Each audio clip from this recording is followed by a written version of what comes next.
Welcome English conversation. Hello. What can I do for you? Good morning, doctor. I don't feel good. Come and sit here. Open your mouth. Since how long are you not feeling well?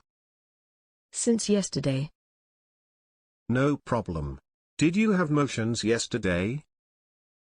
No, doctor. Not so freely. Doctor, I feel weak and do not feel like eating. Okay. And what else? I feel like vomiting. Do you drink a lot of water? No, doctor, I don't have water too much. Did you took any medicine?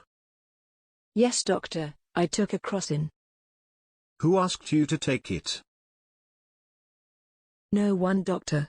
I took it myself. Why did you take it? Because I felt a headache. Nothing to be worried at. Do you need quick relief? No, doctor. It is enough you give me medicines for now. Good morning, students. Good morning, teacher.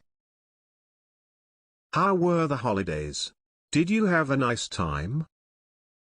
Yeah, it was fantastic, madam. I went to Jammu and Kashmir with my family. That's excellent.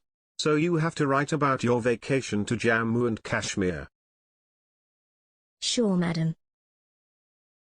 I hope you gave some time to your studies during your vacation. Yes, madam, I would dedicate 1 hour to my studies. That's good. Have you finished the work which I had asked you to do?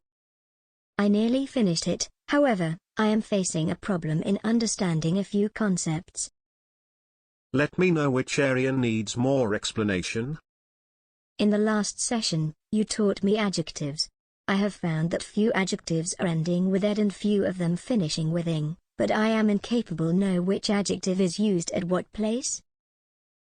The ed adjectives are used to define our feelings and ing adjectives represent the property of a person or a thing.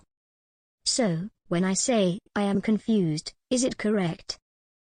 No, confused is the word because if it's your feeling, then you need to add ed to confuse and it becomes your feeling. Now I have learned, thank you so much, madam. You are always welcome.